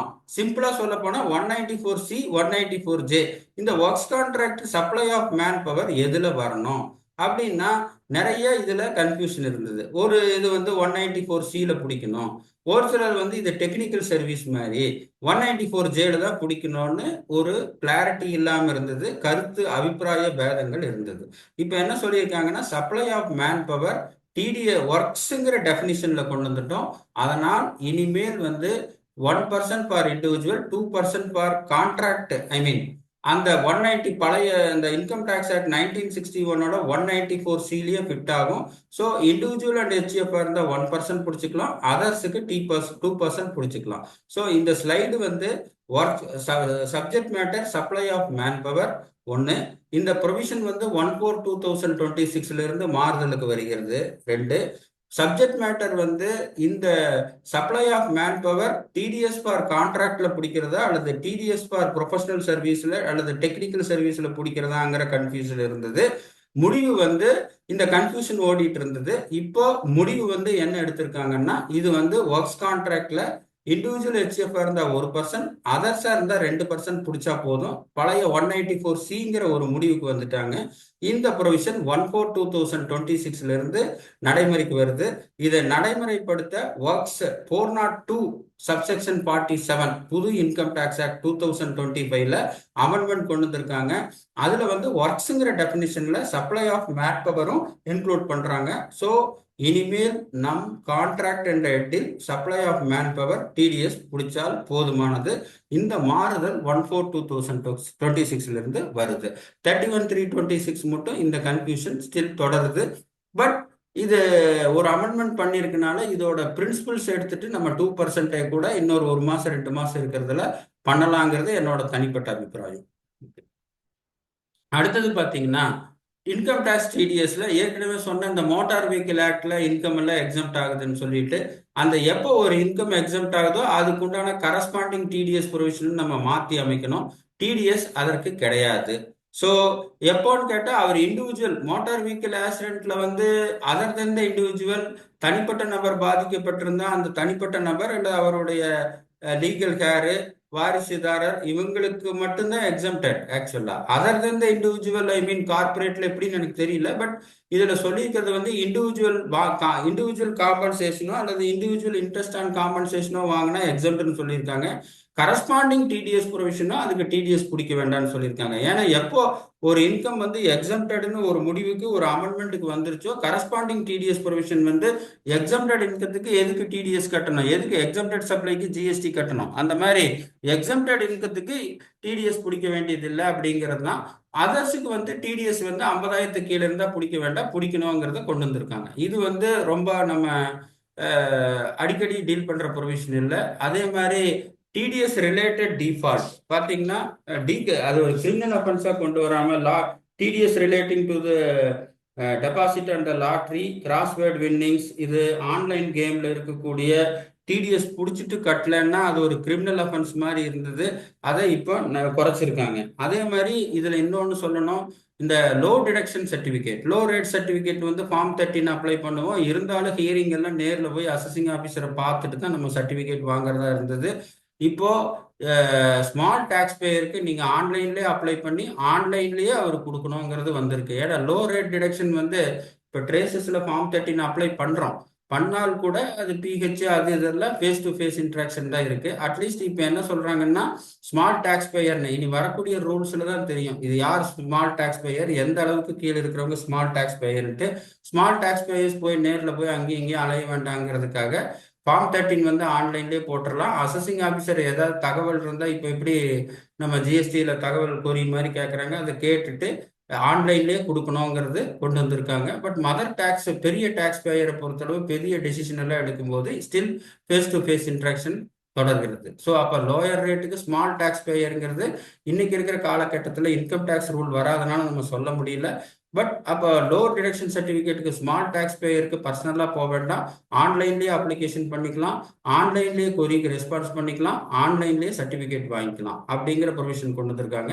Other than the tax payer even though form 13 ஆன்லைனில் ஃபைல் பண்ணால் கூட ப்ராக்டிக்கலாக பிஹெச் நேரில் அட்டன் பண்ண வேண்டியது இருக்கு. இது ஒரு சேஞ்ச் பார்த்துக்குங்க. இது வந்து 1/4/2026 இதை கொண்டு வர்றாங்க. ஒன்று. அடுத்தது மிக முக்கியமான விஷயம், இன்கம் டேக்ஸ் ரிட்டர்ன்ஸ். ரிட்டன் ஏற்கனவே இருக்கிற டியூ டேட் நமக்கு தெரியும். அது டியூ டேட் எக்ஸ்டெண்ட் பண்ணியிருக்காங்க. 15 செப்டம்பர் மட்டும் இந்த வருஷம் எக்ஸ்டெண்ட் பண்ணாங்க. அப்படியே போயிட்டே இருக்குன்னு வைங்க. ஸோ கரெக்டாக பார்த்தா இப்போ கொண்டு வந்திருக்கிற மாறுதல் நான் ஆடிட் 31 ஜூலை. ஏற்கனவே ஒரு இன்கம் டேக்ஸ் ஆக்ட்லேயும் சரி 1961 சரி 3 டியூ டேட்ஸ் நமக்கு இருக்கும். உதாரணமாக 31 ஜூலை, அதை நம்ம ஒரு பேச்சு வழக்கில் என்ன சொல்லுவோம்னா சேலரி அண்ட் நான் டேக்ஸ் ஆடிட் கேஸ்ன்னு சொல்லுவோம். 31 October tax audit case or corporate any audited under any other law. 31 October of course அதுக்குண்டான ரிப்போர்ட் 30 செப்டம்பரே நம்ம பண்ண வேண்டிய காலகட்டத்தில் இருப்போம். ஏன்னா 1 month before the due date of filing return 30 செப்டம்பர்ல. அதே மாதிரி 30 நவம்பர்ல specific domestic transaction and international transaction இருந்தா சரி. இப்போ நம்ம ஜிஎஸ்டி டியூ டேட் எப்படி இந்த ஜிஎஸ்டிஆர் 1க்கு 3B 24 டியூ டேட் இருக்கிற மாதிரி இன்கம் டேக்ஸ்ல 3 டியூ டேட்டுகள் பெரும்பாலும் நம்ம 31 ஜூலை 31 அக்டோபர் தான் யூஸ் பண்ணுவோம். ரொம்ப ரொம்ப ரேரா 30 நவம்பர் வரும். ஸோ 31 ஜூலை சேலரி அசஸிக்கும் நான் டேக்ஸ் ஆடிட்டுக்கும், 31 அக்டோபர் வந்து டேக்ஸ் ஆடிட் கேஸுக்கு வரும். அந்த ரிட்டர்ன் ஃபைல் பண்றதுக்கு ஒரு மாசத்துக்கு முன்னால டேக்ஸ் ஆடிட் ரிப்போர்ட் 30 செப்டம்பர்ல நம்ம ஃபைல் பண்ணுவோம். இதுதான் இப்ப இருக்கக்கூடிய ஒரு பிராக்டிக்கல் நடைமுறை. மாறுதல் என்ன கொண்டு வந்திருக்காங்கன்னா 31 அக்டோபர் மாத்தல, 30 நவம்பர் மாத்தல, 31 ஜூலை இருக்கக்கூடிய ஒரு ஜங்ஷன் இருக்கு இல்லையா. இப்ப ஏற்கனவே சொன்ன மாதிரி சில நகரமய ஆக்கள் ஆகும்போது ஒரு பஸ் ஸ்டாண்ட் இருக்கும், அப்புறம் அந்த பழைய பஸ் ஸ்டாண்டு, புது பஸ் ஸ்டாண்டு, அந்த பஸ் ஸ்டாண்டு, இந்த பஸ் ஸ்டாண்டுன்னு எக்ஸ்டெண்ட் பண்ணுவாங்க. அதே மாதிரி இப்ப 31 July rate July due date இரண்டாக பிரிகிறது. 31 ஜூலை 31 ஆகஸ்ட் என்று இரண்டாக பிரிகிறது. இது ஒரு மொழியில சொல்லலாம். இன்னொன்று வந்து இந்த 31 ஜூலைக்கு 31 அக்டோபருக்கு இடையில ஒரு இடைப்பட்ட ஜங்ஷனா வருது. உதாரணத்துக்கு கோயம்புத்தூர்ல வந்து போத்தனூர்ல இருக்கிற ட்ரெயின் கோயம்புத்தூர்ல நிக்கணுங்கிற மாதிரி 31 ஜூலைக்கும் 31 அக்டோபருக்கு இடையில 31 ஆகஸ்ட்னு ஒரு டியூ டேட் வருது. ஆனா அந்த 31 ஆகஸ்ட்ங்கிறத டியூ டேட் வந்து ஏற்கனவே இருக்கிற 31 ஜூலையுடைய ஒரு மாறுதல் அல்லது எக்ஸ்டென்ஷன் சொல்லலாம். சரி சார், எங்களுக்கு சுருக்கமா சொன்னீங்கன்னா முதல்ல 3 டேட்டு நம்ம அதிகமா டீல் பண்றது ஜூலை அண்ட் 31 அக்டோபர். இப்போ வந்து 4 டியூ டேட் இருக்கு. நம்ம அதிகமாக டீல் பண்ணக்கூடியது 31 July, 31 August, 31 October, 3 due date. இப்போ 31 ஜூலை எதுக்கு கொண்டு வர்றாங்க அப்படின்னா, individual ITR 1, ITR 2, individual HCF no business income இல்லாதவங்களுக்கு, ITR 1 அண்ட் ITR 2 மட்டும் இருக்கிறவங்களுக்கு, பிசினஸ் இன்கம் இல்லாதவங்களுக்கு. ஏன்னா அவங்களுக்கு சிம்பிளா இருக்குமே, அந்த ஏஎஸ் 26 AS டோட்டல் இன்கம் ஸ்டேட்மெண்ட்ல இருக்கிறது அது அப்படியே ஐடி வெப்சைட்ல போனா ப்ரீ ஃபில் ஆயிடுது. அதுல இருக்கிறத அப்படியே தூக்கி எல்லாமே இன்ஃபர்மேஷன் ரெடியா இருக்கு. அதுல ஏதாவது இப்போ 26 ASலயோ ஏஎஸ்லயோ டிஎஸ்லயோ ரிஃப்ளெக்ட் ஆகாத சில ஐட்டங்கள் இருந்தால் அது மட்டும் நம்ம பார்க்கணும். மற்றபடி இந்த 31 ஜூலை ITR 1, ITR 2 பண்றவங்களுக்கு பெருசா பிசினஸ் ப்ரொஃபஷனல் இன்கம் இருக்காது. பெரும்பாலும் இன்கம் ஃப்ரம் சேலரி இருக்கும். ஏதோ டெபாசிட் போட்டிருந்தாங்க, இன்கம் ஃப்ரம் அதர் சோர்சஸ் இருக்கும். ஹவுஸ் ப்ராப்பர்ட்டி 1 or 2 ப்ராப்பர்ட்டி இருக்கும், கம்மியாக தான் இருக்கும். ஸோ அவங்களுக்கு ITR அண்ட் 1, 2க்கு வந்து சிம்பிளா இருக்கும். 31 ஜூலைலே ஃபைல் பண்ணலாம். ஆனா பிசினஸ் இன்கம் இருக்கிறதுக்கு நம்ம உதாரணத்துக்கு பார்த்தீங்கன்னா ஜிஎஸ்டி டேர்ன் ஓவர் டேலி பண்ணணும். ITR 2B இவங்க புக்கில் இருக்கிற கிரெடிட் என்ன இருக்குன்னு மண்டையை உடச்சுக்கணும். ஸோ உதாரணத்துக்கு நிறைய விஷயங்கள் பிசினஸ் இன்கத்துக்கு நம்ம டேலி பண்ணோம், ESA PF டேலி பண்ணோம். இந்த மாதிரி விஷயங்கள் இருந்தாலும் பிசினஸ் அசசின்னு வந்துருச்சுன்னா அவர் ஜிஎஸ்டியில் என்ன டேர்ன் ஓவர் காமிச்சிருக்காரு, இப்போ இன்கம் டேக்ஸ்க்கு என்ன கொடுக்க போறோம், இன்கம் டேக்ஸ் ஃபிகர் லாக் பண்றதுக்குள்ள ஜிஎஸ்டி ஃபிகருக்கும் இன்கம் டேக்ஸ் ஃபிகருக்கும் அட்லீஸ்ட் ஒரு ரெக்கன்சிலேஷன் போட்டிருந்தா தான் பின்னாடி GSTR 996 பண்றப்ப இது காம்ப்ளிகேட்டடா இல்லாம இருக்கும். அப்போ 31 ஆகஸ்ட் ஒரு மாசம் டைம் கொடுக்கறது, அட்லீஸ்ட் இந்த ஜிஎஸ்டி ஒர்க் நான் சொல்றது பிசினஸ் அட்லீஸ்ட் 31 ஜூலை சிம்பிளா இருக்கிற இண்டிவிஜுவலுக்கு பிசினஸ் இன்கம் இந்த தலைவலி இல்லை. பட் பிசினஸ் அசோசியா இருந்து நான் டாக்ஸ் ஆடிட்டா இருக்கிற பட்சத்துல அவங்களுக்கு வந்து இந்த ஜிஎஸ்டி ரெக்கன்சிலேஷன் சரி, ESA PFல என்ன கொடுத்துருக்காங்க, இது என்ன கரஸ்பாண்டிங் இருக்கு அப்படின்னு சொல்லி எல்லாத்தையும் பிசினஸ் அசோசி இருக்கிறவங்களுக்கு மல்டிபிள் ஃபேக்டர் பார்த்துட்டு நம்ம அனுசரிச்சு போக வேண்டிய ஒரு கட்டாயம் இருக்கு. ஈவன் நான் டாக்ஸ் ஆடிட் கேஸ் கூட, டாக்ஸ் ஆடிட் கேஸுக்கு ரிப்போர்ட்டிங் நெசசரினாலும் நான் டாக்ஸ் ஆடிட்டுக்கு ஒண்ணுமே ஃபைல் பண்ணாம அப்படி இருக்கிறத வச்சு பண்ணலாங்கிற அர்த்தம் இல்லை. டாக்ஸ் ஆடிட் கேஸுக்கு சார்ட்டர்ட் அக்கௌண்டன்ட் வந்து 3CD 3CBல ரிப்போர்ட் பண்ணா இதுல ரிப்போர்ட் பண்ண வேண்டியது இல்லை. பட் பார்க்க வேண்டிய சப்ஜெக்ட் மேட்டர் எல்லாத்துலயும் பார்க்கத்தானே வேணும். ஈவன் நான் டாக்ஸ் ஆடிட் கேஸா இருந்தா டாக்ஸ் ஆடிட் ரிப்போர்ட் எக்ஸம்டட். மற்றபடி ஜிஎஸ்டி டர்ன் ஓவர் கரெக்டா இருக்கா, ESA PF கரெக்டா இருக்கா, மீதி ஃபேக்டர்ஸ் எல்லாம் கரெக்டா இருக்காங்கிறது ஈவன் நம்ம நான் டாக்ஸ் ஆடிட் கோர்ஸ் கூட ஈவன் கேஷ் பேமெண்ட் 10,000க்கு மேல இருக்காங்கிறத கூட நம்ம பார்க்க வேண்டியது இருக்கு. ஏன்னா இப்போ கேஷ் பேமெண்ட் 2 லட்சத்துக்கு மேல வாங்கியிருக்காங்களா அல்லது கேஸ் பேமெண்ட் 10,000க்கு மேல பே பண்ணியிருக்காங்களாங்கிறது டாக்ஸ் ஆடிட் கேஸை பொறுத்தளவு 3CDல ரிப்போர்ட் வரும். பட் நான் டாக்ஸ் ஆடிட் பொறுத்தளவு ரிப்போர்ட் வராது. பட் நாளைக்கு ஸ்க்ரூட்டனியில பார்க்கும்போது ரெண்டுமே டிஸ்அலவன்ஸ் தானே. ஸோ அதனால் பிசினஸ் அசோசிக்கு வந்து ஒரு கொஞ்சம் கால அவகாசம் வேண்டியது இருக்கு. 31 அக்டோபர் தள்ளி இருக்காங்க. ஸோ இதுல இருந்து அப்ப யாருக்கு தள்ளி இருக்காங்கன்னு பாத்தீங்கன்னா, யாரு பிசினஸ் ப்ரொஃபஷன்ல இருக்காங்க, ஒரு பார்ட்னர்ஷிப் ஃபார்ம் வந்து நான் டாக்ஸ் ஆடிட்டா இருந்தா அதுல இருந்து இவருக்கு பார்ட்னரா இருந்தா, ட்ரஸ்ட் வந்து 2,50,000 கீழே இருந்து ஆடிட் பண்ண வேண்டியது இல்லை அவங்களுக்கு. ஏன்னா ட்ரஸ்ட் வந்து ஆடிட் பண்ண வேண்டியது இல்லைன்னு சொன்னா கூட மீதி இருக்கிறது 100 ரூபாய் இருக்கிறது 85% செலவு பண்ணணுங்கிற சில ப்ரொவிஷன்ஸ்கெல்லாம் இருக்கு. ஸோ அதனால் இப்ப என்னன்னா 31 ஜூலைலயே எல்லாத்தையும் வச்சுட்டு டாக்ஸ் நார்மல் ஆர்டினரி இண்டிவிஜுவல் நான் டாக்ஸ் ஆடிட் கேஸ் எல்லாமே 31 ஜூலைல வச்சா நமக்கு ஸ்ட்ரெஸ் தான் ஜாஸ்தி ஆகும். அட்லீஸ்ட் இப்போ சிம்பிள் ரிட்டர்ன் ITR 1, 2 இருக்கிறவங்களுக்கு 31 ஜூலையும், பிசினஸ் அசசி நான் டாக்ஸ் ஆடிட்டுக்கு 31 ஆகஸ்டும் தள்ளுறாங்க. பட் இது ஒரு நல்ல ஒரு இதுதான். பட் என்னோட பர்சனல் வியூ என்னன்னா, ஒரு மாசம் டைம் கொடுத்துருக்காங்க, ஓகே. நம்ம ஜிஎஸ்டி ரிட்டர்ன் அதெல்லாம் முன்னாலேயே பிளான் பண்ணி பண்ணலாம், இல்லை அந்த ஒரு மாசத்துல போக்கஸ் பண்ணி பண்றோம், கரெக்ட். பட் இந்த 31 ஆகஸ்ட் தள்ளும் போது 31 அக்டோபர் டியூ டேட்டா அடுத்த ஜங்ஷன் வந்து 31 அக்டோபர்ல வருது. 31 அக்டோபர்ல வர ஜங்ஷனுக்கு ஒரு மாசத்துக்கு முன்னால 30 செப்டம்பருக்கு 3CD ரிப்போர்ட் ஃபைல் பண்ணணும். ஸோ ஜங்ஷன் பாத்தீங்கன்னா இப்போ இதுல டியூ டேட் 4 டியூ டேட் இருந்தா கூட இப்போ இந்த பேச்சோட சாராம்சத்தோட முடிவு பாத்தீங்கன்னா 31 July ITR 1 and 2, 31 August non tax audit case, trust, partner, இது 3 லிஸ்ட் சொல்லியிருக்கேன். அது 30 செப்டம்பர் நீங்க ரிட்டர்ன் ஃபைல் பண்ணணும். அந்த ரிட்டர்ன் வந்து அடுத்த வருஷத்துல இருந்து ஒரு மாசம் ரிட்டர்ன் ஃபைல் பண்ணீங்கன்னா 75,000 ரூபாய் லேட் ஃபீ வந்துடும். ஒரு மாசத்துக்கு அப்புறம் பண்ணீங்கன்னா 1,50,000. அப்கோர்ஸ் அது 25, 26க்கு அந்த late fee provision tax audit இல்ல. அந்த அளவுக்கு இந்த 31/3/26ல எஸ்கேப் ஆயிட்டோம். பட் 26, 27 ஃபினான்ஷியல் இயர்ல இருந்து அந்த பெனால்டி கான்செப்ட் வந்து லேட் ஃபீ கான்செப்டா மாத்தப்படுகிறது. அட்லீஸ்ட் இப்ப இன்னும் 2 மாசம் முடியக்கூடிய ஃபினான்ஷியல் இயருக்கு அந்த ப்ரொவிஷன் அப்ளிகபிள் கிடையாது. 26 27 டாக்ஸ் இயருக்கு அது அப்ளிகபிள். ஸோ இப்போ அடுத்த வருஷம் நீங்க நினைச்சு பார்க்கும்போது ஈவன் இந்த ஸ்ட்ரீம் பிளான் பண்ணியிருந்தா கூட 31 ஜூலை இதுல பிஸியா இருப்போம், நான் சேலரி எஸ்எஸ்சி அது. 31 ஆகஸ்ட் பிசினஸ் எஸ்எஸ்சி இருப்போம். 30 September tax audit report file பண்ணோம். அடுத்த வருஷத்துல இருந்து ஒரு நாள் தள்ளி ஃபைல் பண்ணா கூட 75,000 லேட் ஃபீ கொடுக்கணும். லேட் ஃபீ கட்டினா அவர் நமக்கு ஃபீஸே தருவாருன்னு தெரியல. ஸோ இது இருக்கு. அடுத்த 31 October due date of filing return. அப்புறம் 30th நவம்பர், அப்புறம் 31 டிசம்பர் வந்து ஜிஎஸ்டி 99C இதெல்லாம் வந்துடும். ஸோ இது ஸ்ட்ரீம் லைன் பண்ணா கூட 31 ஜூலை 31 ஆகஸ்ட் பண்ணது வெல்கம் சேஞ்ச்னு சொன்னா கூட 31 ஆகஸ்டுக்கும் 31 அக்டோபருக்கும் நமக்கு விசிபிளா பார்க்கும்போது செப்டம்பர் அக்டோபர் 2 மாசம் டைம் இருக்கிற மாதிரி தெரியுது. ஆனா செப்டம்பர் 31 அக்டோபர் 1 மந்த்துக்கு முன்னால டாக்ஸ் ஆடிட் ரிப்போர்ட் ஃபைல் பண்ணும்போது 30 செப்டம்பருக்குள்ள டாக்ஸ் ஆடிட் ரிப்போர்ட் பண்ணணும். அட்லீஸ்ட் 31/3/26க்காவது பரவாயில்ல, பெனால்டி ப்ரொவிஷன் தான் இருக்கு. 31/3/27 புது இன்கம் டாக்ஸ் ஆக்ட் 2025ல 26-27 பினான்சியல் இயருக்கு நீங்க ஒரு நாள் டிலே ஆனா கூட 75,000 ரூபாய் லேட் ஃபீ கட்டுற மாதிரி ஒரு ப்ரொவிஷன் கொண்டு வந்திருக்காங்க. ஸோ இது அப்புறம் அக்டோபர்ல இன்கம் டாக்ஸ் ரிட்டர்ன் வந்துடும். 30th நவம்பர் அட்லீஸ்ட் நமக்கு டொமஸ்டிக் டிரான்சாக்ஷன் அது அதிகமா இல்லைன்னு ஒரு லாஜிக் எடுத்துட்டா கூட அப்புறம் டிசம்பர் வந்துடும். So 31 July ITR 1-2, 31 August non tax audit, 13th September form 3CD ஒரு நாள் பண்ணா 75,000. அப்கோர்ஸ் அது 75,000 1,50,000 லேட் ஃபீ கொண்டு வந்திருக்காங்க. பட் அது ஸ்மால் டாக்ஸ் பேயருக்கு நோட்டிபிகேஷன் மூலியமா குறைப்பாங்கிறது என்னோட பர்சனல் வியூ. பார்க்கலாம். ஸோ அடுத்தது 30th September tax audit, 31 October return filing. Express தான் அப்படியே ஜங்ஷன் போயிட்டே இருக்க வேண்டியதா இருக்கு. அட்லீஸ்ட் இந்த 31 அக்டோபர் ஒரு மாசம் தள்ளி அந்த டாக்ஸ் ஆடிட் ஒரு மாசம் கொஞ்சம் தள்ளி போனா கொஞ்சம் ஸ்ட்ரெஸ் கம்மியாகும். இந்த 31 அக்டோபர் 31 ஆகஸ்டுக்கும் 31 அக்டோபருக்கு இடையில இருக்கக்கூடிய ஒரு மாசம் 30 செப்டம்பருங்கிற அந்த டாக்ஸ் ஆடிட் டைம், அந்த டாக்ஸ் ஆடிட் டைம் ஒரு நாள் தள்ளி போனா 75,000 லேட் ஃபீ இருக்குங்கிற ஜங்ஷன் வந்து ரொம்ப இதா இருக்கு.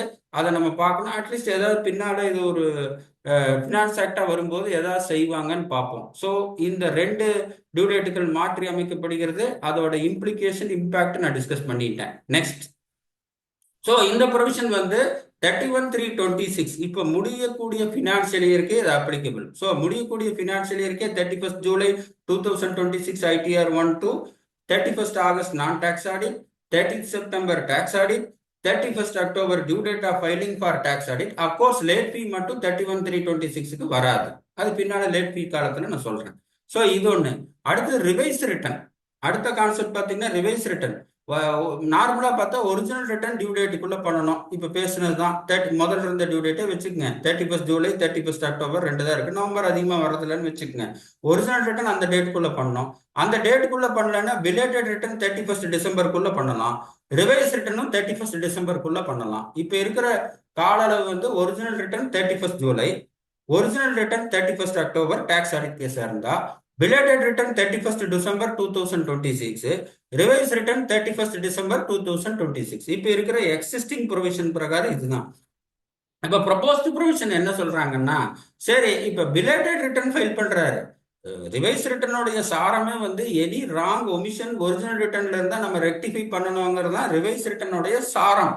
அப்போ ஒரிஜினல் ரிட்டர்ன் நம்ம பண்ணா அதுல மிஸ்டேக் ரிவைஸ் ரிட்டர்ன்ல ரெக்டிஃபை பண்ணலாம். பிலேட்டட் ரிட்டர்ன் பண்ணாலும் ரிவைஸ் ரிட்டர்ன்ல பண்ணலாம். முதல்ல பழைய காலத்துல என்ன இருந்ததுன்னா பிலேட்டட் ரிட்டர்ன் கேனாட் பி ரிவைஸ்டுன்னு ஜட்ஜ்மெண்டலா இருந்தது. இப்ப ரிவைஸ் பண்ணியிருக்காங்க. பிலேட்டட் ரிட்டர்ன் கூட ரிவைஸ் ரிட்டர்ன் பண்ணலாம். பட் இதுல நான் சொல்றது என்னன்னா, பிலேட்டட் ரிட்டர்னும் ரிவைஸ் ரிட்டர்னுக்கு சேம் கால அளவு கொடுக்கும்போது ஒருவேளை ஒரிஜினல் ரிட்டர்ன்ல தப்பு பண்றவங்க ரிவைஸ் ரிட்டர்ன் 31 டிசம்பருக்குள்ள பண்ணலாம். பட் பிலேட்டட் ரிட்டர்ன் பண்றதும் ரிவைஸ் ரிட்டர்ன் பண்றதும் சம கால அளவுல இருக்கும்போது ஏன் ஒரிஜினல் ரிட்டர்ன் பண்றவங்க தான் மிஸ்டேக் பண்ணுவாங்கிறது இல்ல, பிலேட்டட் ரிட்டர்ன் பண்றவங்க கூட மிஸ்டேக் பண்ணலாமே. ஸோ சம கால அளவு இருக்கும்போது பிலேட்டட் ரிட்டர்ன்ல ஒருவேளை 30ஆம் தேதிக்குள்ள ஃபைல் பண்ணி 31ஆம் தேதிக்குள்ள அவர் கண்டுபிடிச்சா தான் ரிவைஸ் ரிட்டர்ன் கரெக்டா பண்ண முடியும். ரெண்டு சம கால அளவில் இருக்கும்போது இந்த கன்ஃபியூஷன் இருக்கு. அதனால என்ன பண்றாங்கன்னா ரிவைஸ் ரிட்டர்னை 31 மார்ச்சுக்கு கொண்டு போறாங்க. அப்போ இது கொண்டு போகும்போது என்ன இம்பாக்ட்னு கேட்டா, ஒரிஜினல் ரிட்டர்ன்ல தப்பு கண்டுபிடிக்கிறவங்களுக்கு ஒரு பிரீத்திங் டைம் 31 மார்ச் மட்டும் அடிஷனல் 3 months கிடைக்குது. பிலேட்டட் ரிட்டர்ன் 31 டிசம்பர் மட்டும் பண்ணா கூட அவங்க ரிவைஸ் ரிட்டர்ன் ஃபைல் பண்றதுக்கு 31 மார்ச் அடிஷனலா 3 மாசம் ரிவைஸ் ரிட்டர்ன் பண்றதுக்கு டைம் கிடைக்குது. பட் அந்த 3 மாசம் அடிஷனல் டைம் எப்படி கொடுக்குறாங்கன்னா சும்மா கொடுக்கல. லேட் ஃபீ வந்து 5 லட்சத்துக்கு கீழே இருந்த 1000மும் 5 லட்சத்துக்கு மேல போனா 5000மும் கொடுக்குறாங்க லேட் ஃபீ. இந்த ப்ரொவிஷன் எப்ப இருந்து அப்ளிகபிள் அப்படின்னு பாத்தீங்கன்னா இப்ப முடியக்கூடிய இயர்ல இருந்து அப்ளிகபிள். ஸோ இந்த ஸ்லைடோட சாராம்சம் 31/3/2026 புது ப்ரொவிஷன் பிரகாரம் என்ன நடக்குதுன்னு சொல்றேன். 31 July ITR 1 and 2, 31 August non tax audit trust not audit case partner of the firm non tax audit case. So 25-26 31 July ஒரு கட் ஆஃப், 31 ஆகஸ்ட் ஒரு cut off, 30 September due date of filing for tax audit report. அதுல ஒரு நாள் தள்ளி பண்ணா கூட late ஃபீ எல்லாம் இந்த 25-26 இருக்குல்ல அந்த ஸ்டோரி எல்லாம் 26-27 ஃபினான்ஷியல் இயருக்கு தான். 31 October due date of filing tax audit return, 30th November international transaction, 31 December 2026 belated return, 31 March revise return. So revise return நீங்க 3 மாசம் தள்ளி பண்ணீங்கன்னா லேட் ஃபீ வருது. இதுதான் சீக்வன்ஸ். திருப்பி அந்த சீக்வன்ஸ் சொல்றேன். 31 July ITR 1, 2 salary case income from business இல்லாதவங்க, 31 ஆகஸ்ட் வந்து நான் tax audit case, 30 September 2026 due date for filing tax audit report 3CD at least 1 மாசம் முன்னால பண்ணணும். அதுக்கு வந்து பெனால்டி தான் இருக்கு 25-26 பொறுத்தளவு. 26-27 இருந்து நீங்க ஒரு நாள் தள்ளி பண்ணாலும் லேட் ஃபீ இருக்கு. அது பின்னால வரக்கூடிய story.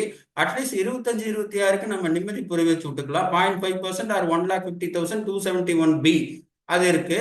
October 31 October tax audit date due date.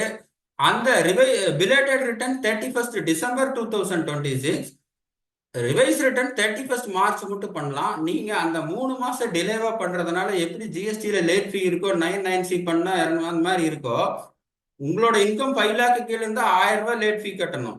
உங்களோட இன்கம் 5000க்கு மேல 5 லேக்குக்கு மேல போனா 5000 ரூபாய் லேட் ஃபீ கட்டணும். ஆனா நீங்க இந்த original return belated return revise return process 31 டிசம்பருக்குள்ளேயே முடிச்சிட்டீங்கன்னா ஒரு லேட் ஃபீ இல்ல. மேபி டிலே ரிட்டர்னுக்கு அந்த 1000 5000 234F வரலாம். பட் இந்த அடிஷனல் லேட் ஃபீ எப்போ வருதுன்னா நீங்க ரிவைஸ் ரிட்டர்னே நீங்க டிசம்பர்ல இருந்து மார்ச்சுக்கு கொண்டு போறப்போ அந்த 3 மாசத்துக்கு நீங்க டைம் பீரியட் பண்றப்போ எக்ஸ்ட்ரா நீங்க போட்டு கொடுக்க வேண்டியது இருக்கு. 1000 ரூபாய் 5000. இது கான்செப்ட் புரிஞ்சுக்குங்க. இந்த ப்ரொவிஷன் 25-26 பினான்சியல் இயருக்கே அப்ளிகபிள். இப்ப முடியக்கூடிய இயருக்கே அப்ளிகபிள்.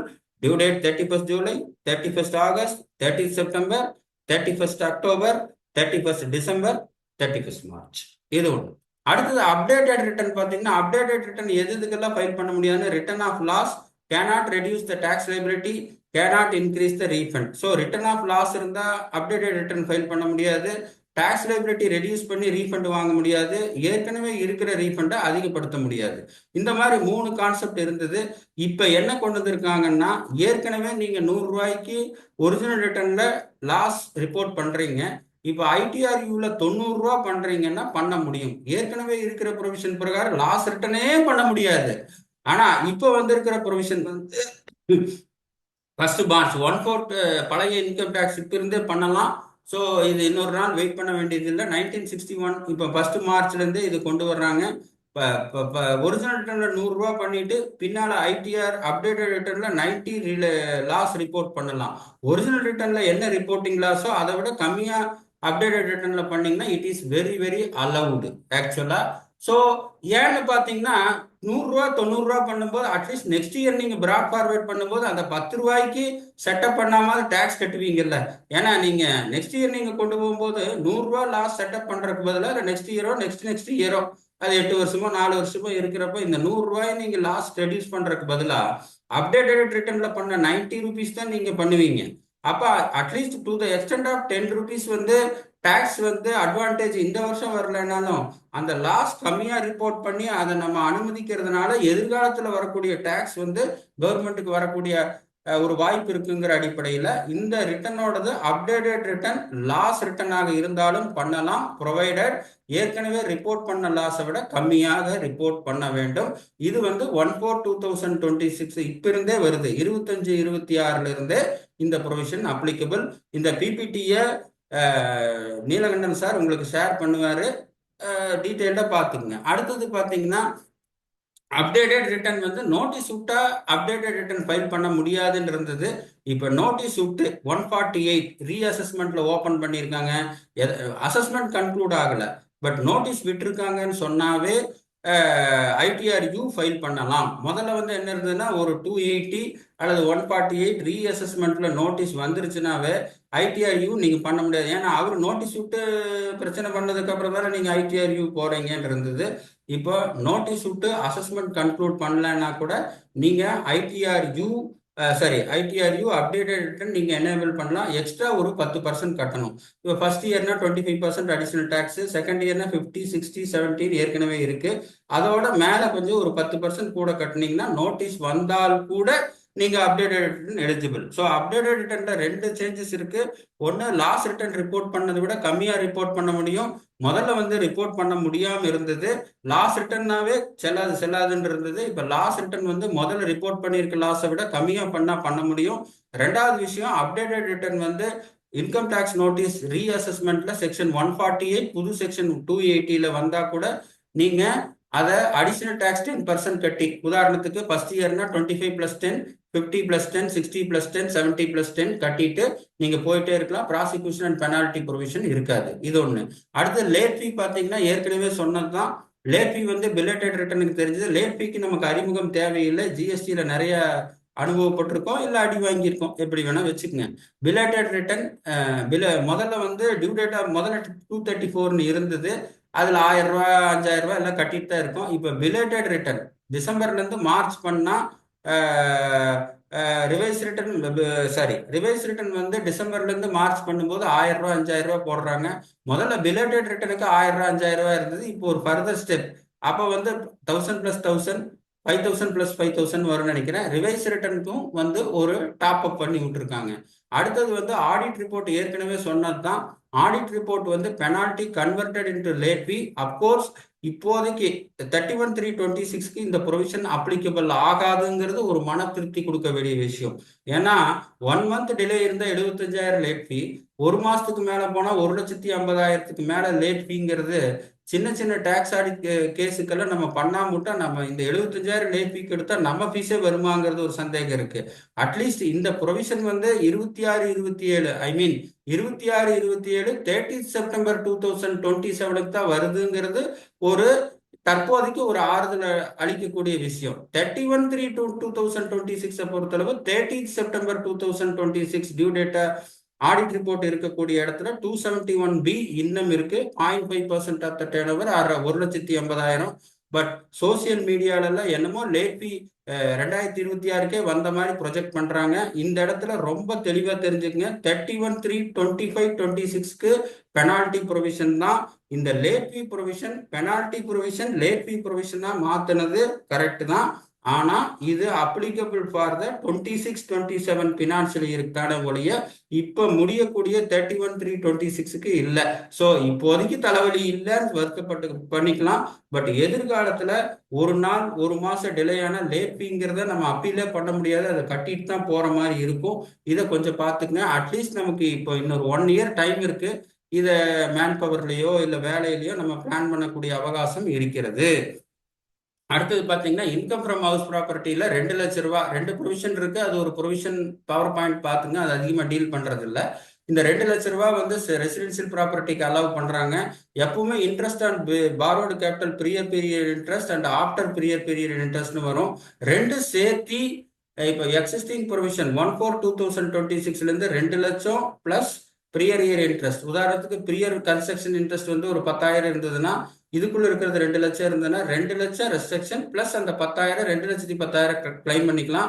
ஆனா இப்ப என்ன சொல்லிட்டாங்கன்னா, நீ ப்ரியர் இயரோ ஆஃப்டர் இயரோ என்னமோ பண்ணிக்கோ, டோட்டலா உனக்கு 2 லேக் தான் ரெசிடென்சியல் ப்ராப்பர்ட்டிக்கு, இன்கம் ஃப்ரம் ரெசிடென்சியல் ப்ராப்பர்ட்டிக்கு அந்த 2 லேக் தான் டிடக்ஷன் இருக்கு. அந்த 2 லேக்லயே நீ எல்லாம் பார்த்துக்க வேண்டியதான் சொல்லிட்டாங்க. ஏன்னா 1/4/2026 இருந்து இது நடைமுறைக்கு வருது. 31/3/26 பொறுத்தளவு அதுல ப்ரொவிஷன் வந்து ப்ரியர் பீரியட் இன்ட்ரெஸ்ட் உள்ளடக்கி 2 லட்சம் தான் கொடுப்பாங்க. 2025ல இன்கம் டேக்ஸ் ஆக்ட்ல மட்டும் ஒரு டிராப்டிங் எரர் இருக்கனால அதை கரெக்ட் பண்ணியிருக்காங்க. கரெக்ட் பண்ணது வந்து மொத்தமா 2 லட்சம் தான் கிடைக்கும். அது ப்ரியர் இயரோ ஆஃப்டர் இயரோ எப்போ கன்ஸ்ட்ரக்ஷனோ டோட்டலா நீ உனக்கு வந்து வட்டி 2 லட்சம் தான் நீ மேக்ஸிமம் கிளைம் பண்ண முடியும். அடுத்தது வந்து செக்யூரிட்டி டிரான்சாக்ஷன் டேக்ஸ் இன்க்ரீஸ் பண்ணியிருக்காங்க. ஸோ அடுத்தது பார்த்தீங்கன்னா மேக்ஸிமம் கதிரவன் வந்துட்டாரா?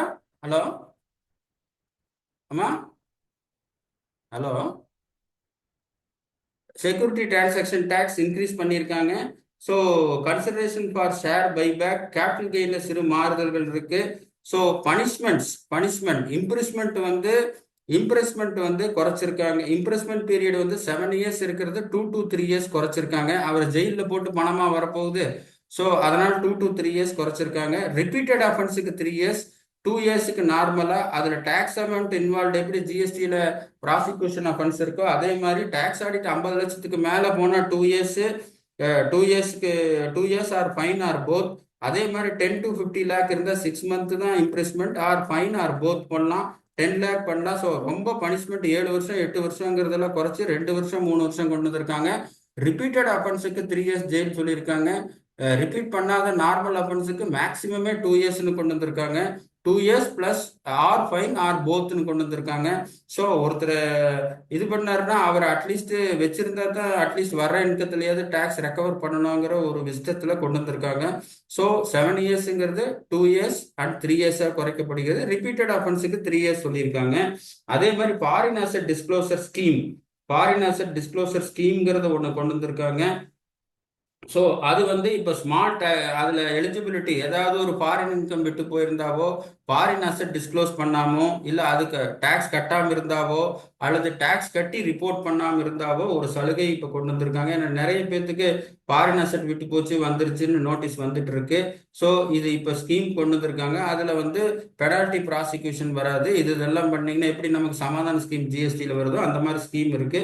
அதை அந்த அளவுக்கு தெரிஞ்சுக்கங்க. பின்னால் அந்த ஸ்கீம் எல்லாம் டிஃபைன் பண்ணியிருக்காங்க, பார்ப்போம். இப்போதைக்கு அந்த மாதிரி ஒரு ஃபாரின் அசெட்டோ இன்கமோ டிஸ்க்ளோஸ் பண்ணலன்னா ஒரு சமாதான ஸ்கீம் மாதிரி ஒன்று வந்திருக்குங்கிறத தெரிஞ்சுக்குவோம். அடுத்தது வந்து அன்டிஸ்க்ளோஸ்ட் இன்கத்துக்கு 60% இருந்தது 30% கொடுத்துருக்காங்க. அன்எக்ஸ்பிளைன்ட் இன்வெஸ்ட்மெண்ட்டு அதெல்லாம் அன்எக்ஸ்பிளைன்ட் இன்கத்துக்கெல்லாம் 60% இன்கம் டேக்ஸ் போட்டிருந்தாங்க. இப்போ 30% குறைச்சிருக்காங்க. ஸோ ஓவரால் பட்ஜெட் வந்து இதுல வந்து ப்ராசிக்யூஷன் ப்ரொவிஷன் குறைச்சிருக்காங்க. ஏன்னா ஒருத்தரை இம்ப்ரெஸ்மெண்ட் போடுறதுனாலயோ ப்ராசிக்யூஷன் போறதுனாலயோ எந்த பிரயோஜனம் இல்லை. அதே மாதிரி பெனால்டி ப்ரொவிஷன் ரெகுலரைஸ் பண்ணியிருக்காங்க. சில இடத்துல பெனால்டி ப்ரொவிஷன் லேட் ஃபீன்னு சொல்லி ஹையர் டிசிப்ளின் என்ஃபோர்ஸ் பண்ணியிருக்காங்க. ஸோ இதுதான் இந்த பட்ஜெட்டோட ஹைலைட். இது கரெக்டா இருக்கா தப்பா இருக்காங்கிறத நம்ம கன்சல்டன்ட் விவாதம் பண்ண வேண்டியதில்லை. இது அவங்கவுங்க ஒரு கோணத்துல அவங்க பார்த்துக்க வேண்டியதுதான். பட் நம்ம வந்து ஃபைனல் அவுட்புட் வந்து இதை படிச்சு நம்ம நடைமுறைப்படுத்த வேண்டிய ஒரு ஸ்டேஜில் தான் இருக்கோம். பட் அவங்கவுங்களுக்கு மனசுக்குள்ள ஒரு தனிப்பட்ட ஒப்பீனியன் இருக்கலாம். பட் பொதுவாக வந்து இதை வந்து படிச்சுட்டு நம்ம இதில் இருக்கிற அமெண்ட்மெண்ட்டை எப்படி பிளான் பண்ணலாம், எப்படி இதை கொண்டு போகலாங்கிறத மட்டும்தான் நம்மளோட வேலை. பட் இந்த ப்ரொவிஷன் நல்லா இல்லை, நல்லா இருக்குங்கிறது வந்து ஒரு பேச்சுவார்த்தைக்கு வேணா உபயோகமாக இருக்குமே ஒழிய நடைமுறையில் நம்ம இது எதுவுமே பெருசாக பண்ணுறதுக்கு இல்லை. நம்ம வேணா கன்சால்டேட்டாக ரெப்ரசன்ட் பண்ணி இதை பண்ணுங்க அதை பண்ண வேண்டாம்னு சொல்லலாம். பட் இருந்தாலும் ப்ராக்டிக்கலாக வந்து இந்த நாலேஜை உள்வாங்கிட்டு இதை புரிஞ்சுட்டு இதில் என்ன மேனேஜ் பண்ண முடியுங்கிறத நம்ம டீப்பாக பார்த்துட்டு இதை எப்படி கொண்டு போகிறதுன்னு பார்க்கணும். ஸோ எதிர்காலத்தில் இன்கம் டேக்ஸ் வந்து ரொம்ப லேட் ஃபீ அந்த மாதிரியெல்லாம் இருக்கனால ஹையர் டிசிப்ளின் இன்ஃபோர்ஸ் பண்ணுறாங்க.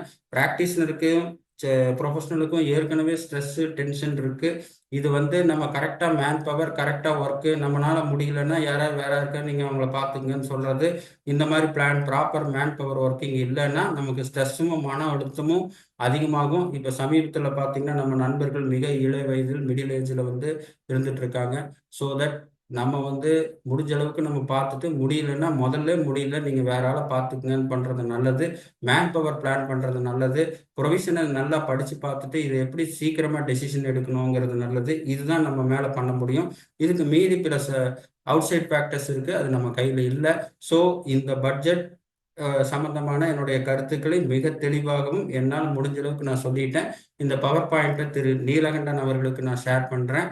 நன்றி.